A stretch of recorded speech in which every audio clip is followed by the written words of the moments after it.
என் அன்பு தங்கமே, இந்த தாயினை கண்டதும் இந்த வாக்கினை நீ கேட்பாய். ஏனென்றால் நான் இன்று உன் மனம் மகிழும்படியான செய்தியினை கொண்டு வந்திருக்கின்றேன். என் குழந்தையே, உனக்கு துரோகத்தை செய்தவர்களின் இல்லத்தில் இருந்து செய்தி ஒன்று வரப்போகின்றது. இந்த தாயின் ஆட்டம் அங்கே ஆரம்பித்து விட்டது. இதனை உனக்கு சொல்வதற்காக தான் நான் இன்று வந்திருக்கின்றேன். அதற்காக என் பிள்ளையே, நீ உனக்கு துரோகங்களை செய்தவர்கள் எல்லாம் கஷ்டப்பட வேண்டும் என்று நினைக்கிறாய் என்று நான் சொல்லவில்லை. எதிரிக்கும் கூட நல்லதுதான் நடக்க வேண்டும் என்று நீ நினைக்கின்றாய். நீ உன் துரோகியை மன்னித்து விடலாம். ஆனால் இந்த தாயிடமிருந்து அவர்களுக்கு ஒரு நாளும் மன்னிப்பு கிடைக்காது. எத்தனையோ வாய்ப்புகளை கொடுத்துவிட்ட பிறகும் ஒருவர் வாழ்க்கையில் இவர்கள் துரோகத்தை செய்கின்றார்கள் என்றால் அவர்கள் என்னுடைய பார்வையில் இருந்து ஒரு நாளும் தப்பித்துவிட முடியாது. அவர்களுக்கு நான் கொடுக்க நினைக்கின்ற தண்டனை அவர்கள் ஒரு நாளும் விடுபட முடியாது. அவர்கள் வாழ்க்கையில் நடக்க வேண்டும் என்று எது இருக்கிறதோ அதை யாராலும் தடுத்துவிடவும் முடியாது. இந்த தாயினுடைய ஆவேசத்தை இனி அவர்கள் காணப்போகின்றார்கள். என் குழந்தையே, இது நாள் வரையிலும் நீ பட்ட அத்தனை கஷ்டங்களுக்கும் நீ சிந்திய அத்தனை கண்ணீருக்கும் உனக்கு இப்பதில் தரதான் உன் தாய் இன்று வந்திருக்கின்றேன். உன்னுடைய துரோகியின் இல்லத்தில் இருந்து அப்படி என்ன செய்தி வந்திருக்கிறது என் குழந்தையே? அவர்கள் உனக்கு செய்த துரோகத்திற்கு பதிலாக தான் தண்டனை கிடைக்கப் போகிறது. அவர்கள் வாழ்க்கையில் எதிர்பாராத ஒரு சோகத்தை சந்தித்து விட்டார்கள். அதுவும் உனக்கு செய்த துரோகத்தை விட 2 மடங்கு அதிகமான துரோகத்தை அவர்கள் அங்கே சந்தித்து விட்டார்கள். இதற்கு மேலும் இந்த வாழ்க்கையில் எதுவும் இல்லை என்று அவர்கள் நினைக்க தொடங்கிவிட்டார்கள். செய்த பாவத்திற்கு பலனை அவர்கள் அனுபவிக்கிறார்கள். இது உன்னுடைய மனநிலையை எப்படி மாற்றுகிறது என்று இந்த தாய்க்கு நன்றாக தெரியும். தாயே, யாருக்கும் எந்த தண்டனையையும் கொடுத்து விடாதீர்கள். அவர்களை திருத்தி நல்வழிப்படுத்துங்கள் என்று நீ சொல்கின்றாய் அல்லவா? என் பிள்ளையே, நீ சொல்வது எனக்கு கேட்காமல் இல்லை. ஆனால் நான் இப்பொழுது உன் பேச்சை கேட்கின்ற மனநிலையிலும் இல்லை. என் பிள்ளையே, நீ கண்ணீர் விட்ட பொழுது, கஷ்டப்பட்ட உன்னை பார்த்து அவர்கள் இரக்கப்படவில்லையே. நீ இத்தனை வேதனைகளை அனுபவிக்கிறாயே என்று ஒரு சிறு துளி அளவு கூட ஈவு இரக்கம் கூட அவர்களுக்கு இல்லை. உனக்கு உடன் இருந்து கொண்டே துரோகத்தை செய்தார்கள். அப்பொழுது இந்த தாய் வேடிக்கை பார்த்து கொண்டிருக்கிறாளே என்று நீ கோபம் கொண்டாய் அல்லவா? நான் அன்று வேடிக்கை பார்த்ததற்கான காரணத்தை இப்பொழுது நீ தெரிந்து கொள்வாய். எல்லாவற்றையும் உன்னால் சமாளிக்க முடியும். உனக்கான வலிமை இருக்கிறது என்பதால் தான் நான் வேடிக்கை பார்த்து கொண்டிருந்தேன். உன்னுடைய மன வலிமையை கொண்டு எல்லாவற்றையும் எதிர்கொண்டு இந்த வாழ்க்கையில் பயணித்து கொண்டிருக்கின்றாய். அப்படி இருக்கும் பொழுது அவன் ஒன்றும் உன்னை அத்தனை சாதாரணமாக விட்டுவிடவில்லை. நீ எல்லாவற்றையும் அனுபவிக்கும் பொழுதும் எல்லா சோதனைகளையும் கடந்து வரும் பொழுதும் நான் உன்னோடு தான் நின்று கொண்டிருந்தேன். உனக்கு அதையும் மீறி ஒரு இக்கட்டான நிலை வரும் பொழுது அந்த நிலையில் இருந்து நான் உன்னை காப்பாற்றி இருக்கிறேன் என்பதை நீ மறந்து விடாதே. இது நாள் வரையிலும் நீ பட்டது எல்லாம் போதும். இதற்கு மேலும் அவர்களால் உனக்கு எந்த கஷ்டமும் வந்துவிடக்கூடாது. இவர்கள் திருந்து விட்டார்கள் என்று நீ எண்ணிவிடாதே. என் பிள்ளையே, துரோகத்தை மனதில் எந்தவித கூச்சமும் இன்றி எந்தவித தயக்கமும் இன்றி ஒருவருக்கு இன்னொருவரால் செய்ய முடிகிறது என்றால் அவர்கள் எல்லாம் அத்தனை சாதாரணமானவர்கள் கிடையாது. எதையும் செய்வதற்கு துணிந்தவர்கள். யார் வாழ்க்கையையும் கெடுப்பதற்கு இவர்களால் நிச்சயமாக முடியும். நாம் இப்படி செய்வதால் இவர்களின் எதிர்காலம் இப்படி ஆகிவிடுமே என்ற எண்ணம் அவர்களுக்கு துளியும் இல்லை. இவர்களின் வாழ்க்கை இப்படி மாறிவிடும் என்ற கவலைகள் எல்லாம் இவர்களுக்கு ஒருபோதும் இருந்ததே கிடையாது. இது போன்ற எண்ணங்கள் கொண்டவர்களுக்கு உன்னுடைய வாழ்க்கையில் இருந்து நீ ஒதுக்கி வைக்கின்றாயோ இல்லையோ, உன் தாய் நான் ஒதுக்கி வைத்து விடுவேன். அது மட்டுமல்ல, அவர்களை கண்காணாத இடத்திற்கு நான் அனுப்பிவிடுவேன். என் குழந்தையே, தாயின் கோபத்திற்கு ஒரு காரணம் இருக்கிறது. அது பிரபஞ்ச விதி. தர்மத்தை மீறி தன்னுடைய எல்லையை தாண்டி ஒருவருக்கு கெடுதல் நினைக்கின்ற பாவிகளுக்கு நிச்சயமாக எல்லா விதமான சோதனைகளையும் இந்த தாய் கொடுத்தே தீருவேன். அடுத்தவர்களை சோதிக்கும் பொழுது யோசிக்காதவர்கள் தனக்கு சோதனை வரும்பொழுது மட்டும் கண்ணீர் விடுவதற்கான காரணம் என்ன? இந்த காரணத்தை எல்லாம் இவர்கள் வாழ்க்கையில் அனுபவித்திருந்தாலே கற்றுக்கொள்ள வேண்டிய பாடம்தான் இது. உனக்கு செய்த தவறுக்கு அவர்கள் மண்டியிட வேண்டும். மண்டியிடாமல் இருக்கும் வரை அவர்களுக்கு நிச்சயம் எந்த மன்னிப்பும் இந்த தாயினிடமிருந்து கிடைக்காது. உனக்கு துரோகத்தை செய்துவிட்ட பிறகு இவர்களின் நிலை என்னவாக இருந்தது தெரியுமா? துரோகத்தை செய்துவிட்டு அவர்கள் அங்கே ஆனந்த கூத்தாடினார்கள். எத்தனை மனமகிழ்ச்சி அடைந்தார்கள் தெரியுமா? தான் நினைத்ததையெல்லாம் ஒருவர் வாழ்க்கையில் சாதித்து விட்டோம் என்ற விதத்தில் அவர்கள் அங்கே அலைந்து கொண்டிருந்தார்கள். இந்த நேரத்தில் இந்த தாயின் கோபம் உச்சத்தை தொட்டது. அவர்களுக்கான ஒரு சில வாய்ப்புகள், உன்னிடத்தில் மன்னிப்பு கேட்கும்படி ஒரு வாக்கு கொடுக்கப்பட்டது. ஆனால் அதையெல்லாம் கண்டுகொள்ளவில்லை. அவர்களோடு இருந்தவர்களை எல்லாம் எதுவுமே செய்ய வேண்டாம் என்று நினைத்தார்கள். கடவுள் எதையும் விட்டுவிட மாட்டார்கள். தெய்வம் என்ற ஒன்று இருக்கிறது, அது நின்று கொள்ளும் என்று சொல்லிவிட்ட பிறகும் அதை இவர்கள் பெரிதாக பொருட்படுத்தாமல் தெய்வம் என்ற ஒன்றெல்லாம் கிடையாது, அது வெறும் கல் என்று சொல்லி திரிந்து கொண்டிருந்தார்கள். இன்று பேசிய அத்தனை வார்த்தைகளுக்குமான பலனை அனுபவித்துக் கொண்டிருக்கிறார்கள். உனக்கு செய்த துரோகத்திற்கு மனம் வருந்தி உன்னிடத்தில் மன்னிப்பு கேட்க வருவார்கள். அத்தகைய நிலைமையை நான் இப்பொழுது உருவாக்கிவிட்டேன்.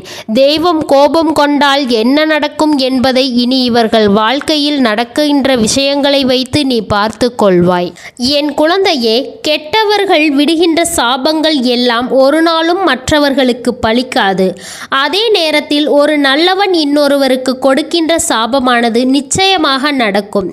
ஏனென்றால் எப்பொழுதும் அடுத்தவர்களுக்கு நல்லதை மட்டுமே நினைக்கின்ற ஒருவருக்கு கெடுதல் நினைக்க வேண்டும் என்று நினைக்கிறார் என்றால் அந்த மனதில் ஏதோ ஒரு அர்த்தம் இருக்கிறது. அந்த மனதில் ஏதோ ஒரு காயம் ஆழமாக இருக்கும். இது போன்ற சூழ்நிலையில் நின்று கொண்டிருக்கின்ற உன்னால் நிச்சயமாக இந்த காரணத்தை உணர்ந்து கொள்ள முடியும். இவர்கள் நினைத்த விஷயத்தை எல்லாம் செய்துவிட்டு அமைதியாக இருந்து விடலாம் என்று நினைத்து விட்டார்கள். ஆனால் இவர்களுக்கான அமைதியை இனி உன் தாய் கொடுக்க விரும்பவில்லை. எதற்காக செய்தோம் என்று எண்ணி எண்ணி காலம் முழுவதும் இனி அந்த கண்ணீரை விடப்போகின்றார்கள். எதற்காக இதை செய்தோம் என்று எண்ணி எண்ணி காலம் முழுவதும் இனி கண்ணீர் விடப் போகின்றார். அந்த நிலைக்கு இவர்கள் தள்ளப்பட்டு விட்டார்கள். அவர்கள் வாழ்க்கையை நான் கொண்டு சென்று விட்டேன். ஏற்கனவே பல கஷ்டங்களை கண்டு அதிலிருந்து மீண்டு வர முடியாமல் நின்று கொண்டிருக்கிறார்கள். இதற்கு மேலும் கஷ்டம் ஒன்று வரும்பொழுது நிச்சயமாக தான் செய்த தவறுக்கான தண்டனை என்பதை அவர்கள் புரிந்து கொள்வார்கள்.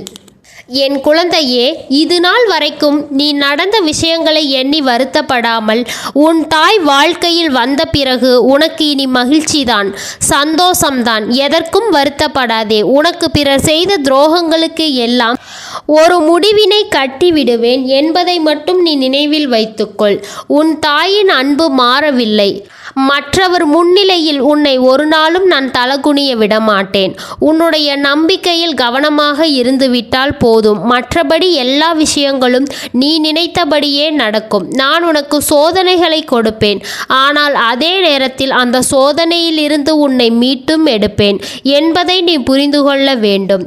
என் அன்பு பிள்ளையே, இனிமேல் நடப்பதை எல்லாம் சந்தோஷமாக ஏற்றுக்கொள். யாருக்கும் இரக்கப்பட வேண்டிய அவசியம் உனக்கு இல்லை. அவர்கள் உனக்கு எதை செய்தார்களோ அதை தெய்வம் அவர்களுக்கும் கொடுக்கும் என்பதை மறந்து விடாதே. மன்னிப்பு என்ற வார்த்தைகள் எல்லாம் இப்பொழுது சாதாரணமாகிவிட்டது.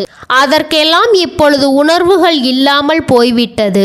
அதனால் சாதாரண வார்த்தை எல்லாம் மதிப்பு கொடுக்காமல் உண்மையான உணர்வுகளுக்கு மட்டுமே என் குழந்தை நீ மதிப்பு கொடு. இது ஒன்றே உன் வாழ்க்கையின் உயரத்திற்கு உன்னை அழைத்து செல்லும். என் செல்ல பிள்ளையே, உன் வாழ்க்கையில் நீ ஒரு புதிய உறவை வரவேற்க தயாராகி கொண்டிருக்கிறாய் என்பதையும் நான் உனக்கு முன்கூட்டியே தெரிவித்து விடுகிறேன். உனக்கு தெரிந்தவர்களோ தெரியாதவர்களோ, ஏற்கனவே ஏற்கனவே அறிமுகமானவர்களாக கூட யாராக வேண்டுமானாலும் இருக்கலாம். ஆனால் உன் வாழ்க்கையில் புதிய உறவு ஒன்று வரப்போவது நிச்சயம். என் அன்பு குழந்தையே, நல்ல உண்மையான உறவுகள் என்னிடத்தில் இல்லையே, நல்ல நண்பர்கள் இல்லை, யாரை நம்புவது என்று தெரியாமல் நீ குழம்பி நின்று கொண்டிருந்தாய் அல்லவா? உன்னுடைய தேவைக்கேற்ப உனக்கு நல்ல உறவையும் நல்ல நட்பினையும் நல்ல குடும்ப உறவுகளையும் உண்மையான அன்பினையும் உன்னிடத்தில் கொடுக்கக்கூடிய ஒரு துணையையும் உன் வாழ்க்கையில் நான் கிடைக்கும்படி செய்ய போகின்றேன்.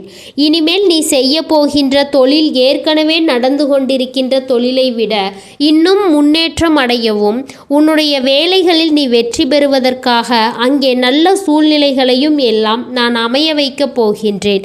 என் அன்பு குழந்தையே, உங்கள் ஒவ்வொருவரின் வேண்டுதலும் இந்த தாயிடம் நிச்சயமாக நிறைவேறத்தான் போகின்றது. இதற்கு முன்பு எதற்கெல்லாம் நீ வருந்து நின்றாயோ, எதற்கெல்லாம் வேதனைப்பட்டாயோ, அதற்கான நல்ல மருந்தினை நிச்சயமாக என்னிடத்தில் இருந்து பெறத்தான் போகின்றாய். உனக்கு எல்லாமே கிடைக்கப் போகிறது. அதை உன்னுடைய கைகளில் இந்த தாய் கொடுக்க போகின்றேன்.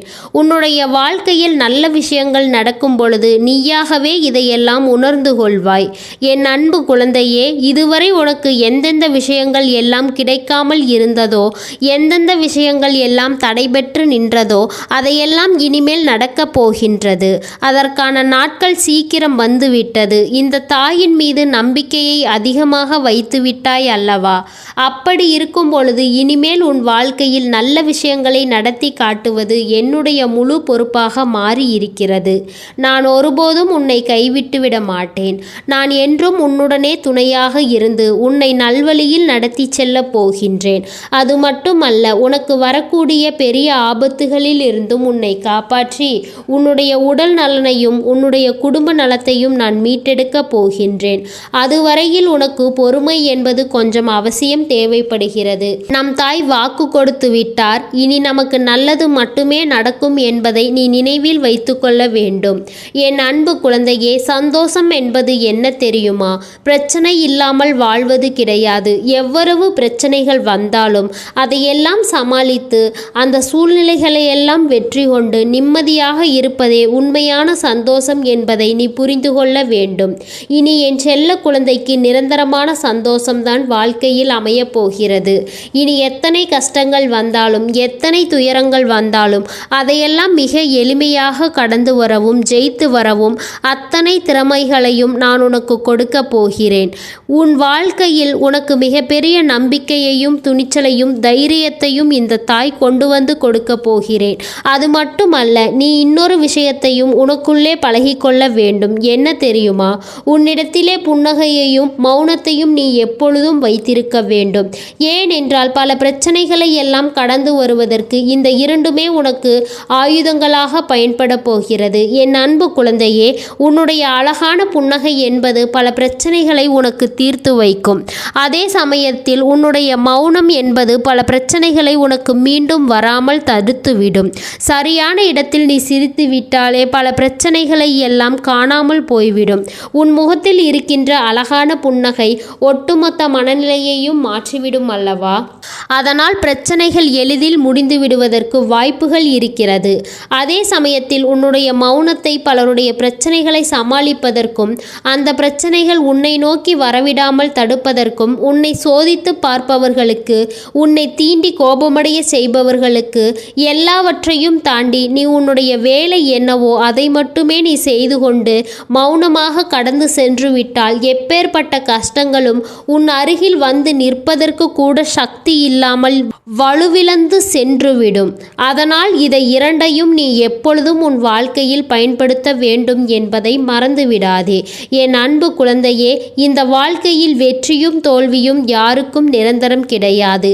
ஆனால் இந்த வாழ்க்கையை யாரெல்லாம் நன்றாக வாழ வேண்டும் என்று நினைக்கிறார்களோ அவர்களுக்கு போராட்டங்கள் அதிகமாக தான் இருக்கும். அந்த போராட்டம் நல்லபடியாக முடிய வேண்டும் என்றால் அதில் வெற்றி கிடைக்க வேண்டும் அல்லவா?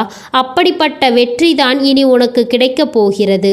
உன்னுடைய போராட்டங்கள் எல்லாம் நல்லபடியாக மாறப்போகிறது. இனிமேல் நீ வெற்றி படிக்கட்டில் ஏறப்போகின்றாய். ஒவ்வொரு படியையும் கடந்து நீ உனக்கான வெற்றியை அடைந்து உச்சத்தில் அமரப்போகிறாய் என்பதை மறந்து விடாதே.